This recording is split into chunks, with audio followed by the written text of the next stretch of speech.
Bueno, estimados participantes de este diplomado en gerencia empresarial, en su módulo que tiene que ver con la gestión de la producción y operaciones como una de las áreas funcionales más importantes de cualquier estructura organizativa. Muy contento, ya estamos desarrollando la tercera clase virtual y la última, ¿no? Con sus correspondientes submódulos. Hoy vamos a tocar un submódulo muy importante e interesante en el cual he tenido la oportunidad de trabajar personalmente en algunas empresas, ¿no? Que tiene que ver con la planificación agregada de producción. Un documento muy importante que interrelaciona no solamente ese departamento, gerencia o sección con otros departamentos, porque el documento del plan agregado se necesita para departamentos o gerencias como mantenimiento, personal, logística e inclusive para la gerencia general para activarse ciertas decisiones. Entonces pongan atención porque quizás no todas las empresas donde ustedes están laborando tienen un plan agregado, pero en la mayoría de las empresas manufactureras sí. Y repito, son muy importantes. A partir de empresas de mediana a empresas de gran envergadura, el plan agregado es fundamental. Vamos entonces a dar inicio formal a este módulo. Como se darán cuenta, el submódulo 9 tiene que ver con planificación de la producción y las operaciones. Agenda, índice de submódulos, submódulo 9, planificación de la producción y operaciones, la planificación de recursos, la planificación agregada, sus elementos, los fundamentales por supuesto, cursos de acción para su conformación, otras técnicas de planificación. Entonces, vamos a ver, ya hemos visto, y tampoco siempre lo digo, no me cansaré de repetir, que dentro de la estructura organizacional nos enfrentamos a tres grandes tipos de decisiones, no solamente desde el punto de vista organizacional de envergadura significativa en cualquier negocio, ya sea pequeño o de gran magnitud. Se enfrentan tres tipos de decisiones, las decisiones estratégicas, las decisiones tácticas y las decisiones operacionales. Y en función de eso, pues se planifican los recursos, un plan operativo para algunas estructuras, organizaciones, más que todo de servicio o educacional, que lo llaman de esa forma. Y tenemos lo siguiente. La planeación de los recursos de la empresa, de cualquier tipo de recurso, amigos míos, ya sea de planificación de data intangible, ya sea de insumos tangibles, se necesita, es menester planificarlo. Consiste en la determinación del tipo y de la cantidad de recursos necesarios para cumplir idóneamente con la demanda del mercado.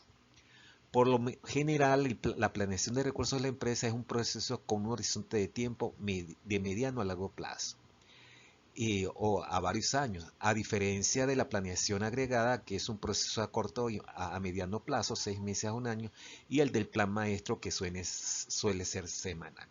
Yo tuve la oportunidad de trabajar con el plan maestro y por supuesto con la planeación agregada. En una empresa trabajé con uno y en la otra trabajé con la plan agregada, que es todo un reto. Y bueno, la planeación de recursos de la empresa en forma general involucra decisiones estratégicas. El plan agregado involucra decisiones, vamos a decirlo, táctico, y el plan maestro, que por lo generalmente es semanal, involucra un tipo de decisión entre operacional y táctico. Son tres tipos de decisiones que están involucradas allí. Ahora, ¿por qué es tan importante la planeación agregada y el plan maestro? Claro, tenemos el plan general de operaciones, pero eso queda a la gerencia. Por lo general, nosotros no nos metemos con eso. Acatamos lo que la gerencia dice. Estoy hablando desde el punto de vista de la gerencia media. Pero el plan agregado y el plan maestro de producción son fundamentales. Y más que todo el plan agregado. ¿Por qué el plan agregado? Yo vuelvo a repetirlo porque muchos departamentos, a fin de activar sus movimientos, necesitan la información que el plan agregado nos otorgue, inclusive el plan maestro. ¿En qué sentido? Por ejemplo, si hay una planificación de lanzamiento de lotes de producción, Se necesita establecer si con el personal que enfrentamos podemos llevar a cabo ese reto de producción. Si no, hay que contratarlo o hay que buscar, hay que utilizar horas extras o variar, despedir, qué sé yo. Lo mismo pasa con los insumos, lo mismo pasa con la dotación de servicios. Entonces, no solamente eso, se necesita marketing que se active también una vez finalizada o antes de finalizar los procesos de producción. El recurso humano se necesita activar, se necesita mantenimiento. Mantenimiento es fundamental porque las máquinas por lo general necesitan revisarlas, darle mantenimiento en sí, y el plan agregado me va a decir qué días tengo destinadas para llevar a cabo ese proceso. Y por supuesto la gerencia para tomar ciertas decisiones. Amén. De otros departamentos tan importantes como logística. Entonces, la planificación agregada se refiere a líneas o familias de productos a diferencia del plan maestro, que es sobre productos o modelos específicos. El plan maestro es más específico y depende del sistema administrativo. Por lo menos yo utilicé Profit y allí se manejaban los lanzamientos de lotes, dependiendo de la planificación, ciertos días de la semana. Pero el plan agregado es más ambicioso y conlleva no solamente un plan maestro, varios planes maestros, dependiendo del tipo de producto que se desea establecer. Entonces, muy, pero muy importante esto. Quizás, vuelvo y repito, la mayoría de ustedes no laboran en este tipo de empresas, pero lo que sí debe quedar claro es que toda empresa, sea pequeña, mediana, de servicio o industrial, tiene que planificar sus operaciones, y esto es uno de los ejemplos que nosotros podemos ilustrar. Los planificadores y los gerentes de producción tratan de determinar la mejor manera de satisfacer la demanda prevista, ajustando los ritmos de producción, las necesidades de mano de obra, de los niveles de inventario. Almacén también es importante, que necesita la información del plan agregado para buscar los sitios específicos para alojar los productos terminados, y también los almacenes de materias primas. La cantidad de horas extra, la tasa de subcontratación y otras variables controlables. Eh, por ejemplo, la tasa de subcontratación, si nosotros vamos a subdelegar, el proceso muchas veces pasa que damos la producción a maquileros para que ellos no hagan la producción que nosotros no podemos abastecer, y la gerencia debe determinar cuál estrategia es la más económica. Elementos a considerar en su construcción. La planificación agregada necesita obtener información sobre pronósticos, muy fundamental. Mercadotecnia nos los puede dar. Niveles de inventario, la gente de inventario tiene que suministrarnos eso. La capacidad misma que nosotros tengamos del proceso de transformación, costos de producción y disponibilidad y costo de la mano de obra, entre otros. Entre otros, porque hay muchos más. Es indispensable tener en cuenta restricciones como el espacio de producción y almacenamiento, el número de máquinas, equipos y herramientas, disponibilidad de horas extra, etc. Acuérdense cuando vimos capacidad, los elementos determinantes de su capacidad, y nosotros debemos atenernos a ellos si queremos lanzar una cantidad de lotes específicos. Cursos de acción para su conformación. Una vez obtenida la información necesaria, se procede a utilizar algunos de los siguientes planes. Contratar personal en periodos de demanda alta y despedir en periodos de demanda baja. Claro, todo eso respetando las restricciones jurídicas, legales, si la empresa puede llevar a cabo eso, ¿no? Eso es importante. Pero esto es, acuérdense que es un elemento determinante de la capacidad, me va a decir si puede utilizar esa estrategia o no. Recurrir al tiempo extra. Hay una legislación que sería bueno que ustedes lo investiguen, si es que ya no lo saben. ¿Qué dice la ley con respecto a la utilización de tiempo de horas extras? No podemos abusar de ciertas horas por periodo de tiempo. Aumentar los niveles de inventario para satisfacer la demanda en periodos de demanda alta. Entonces, recuerden que hay tiempos estacionarios, tiempos en los cuales la demanda no es constante. Entonces, mucha gente prefiere almacenar en periodos de demanda baja. Claro, recuerden que hay costos allí, los costos de almacenamiento. Y los hago tantos en periodos de demanda alta. Son estrategias que la empresa tiene que ver con todo eso que vimos, un análisis con ciertos mecanismos de computación. Por eso es que me interesa darle esto, porque allí por lo menos se determina el lote económico y se dice si es factible acumular cierta cantidad de inventario, también si tenemos la disponibilidad para los mismos. Aceptar los costos de escasez. Hay gente hay administradores que en vista de tantos problemas aceptan los costos de escasez con la disonancia cognitiva involucrada, pero que desde el punto de vista de costos les resulta más económico. Claro, es una decisión un poco polémica, pero se entiende en ciertos casos. Recurrir a la maquila, recurrir a terceros para que nos pueda satisfacer nuestra oferta, lo que nosotros queremos ofrecer al mercado.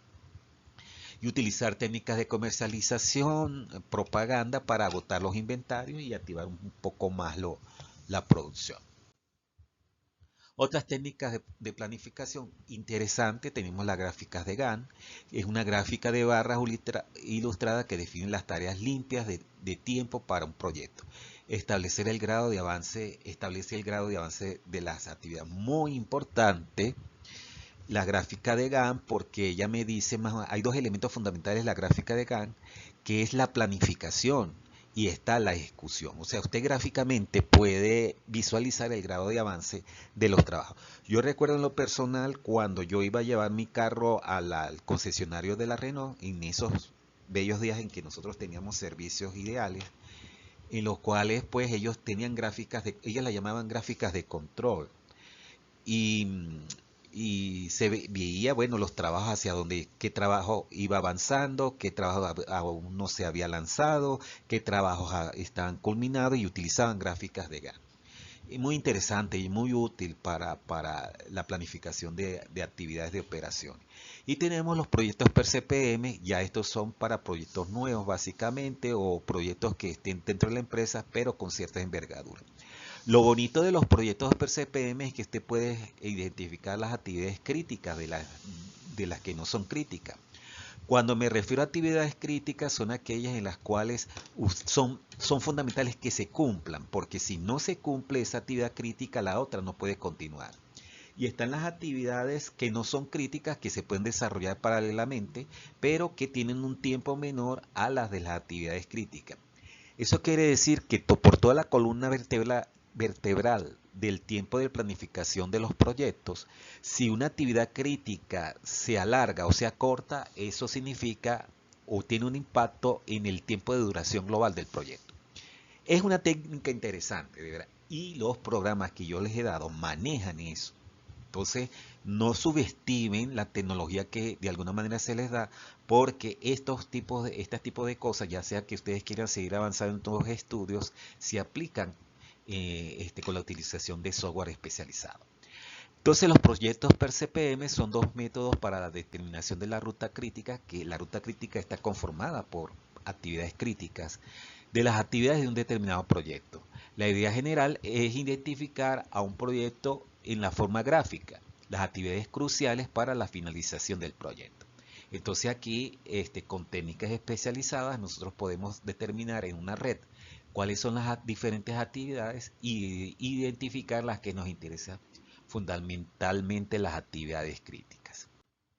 Bueno, amigos míos, esto ha sido un pequeño bosqueo de lo que es la planificación de la producción. Hay muchas cosas más interesantes, pero como yo siempre les he dicho, la idea es que ustedes tengan un sentido de orientación del contenido curricular global, en lo que tiene que ver con la administración de la producción y las operaciones, que no abarca todo, no todo el programa en sí, pero que ustedes tengan conciencia de ello, y que si se les despierta el interés, ustedes se pueden ir a otros programas que profundicen un poco más sobre el tema o submódulo de interés que ustedes tengan.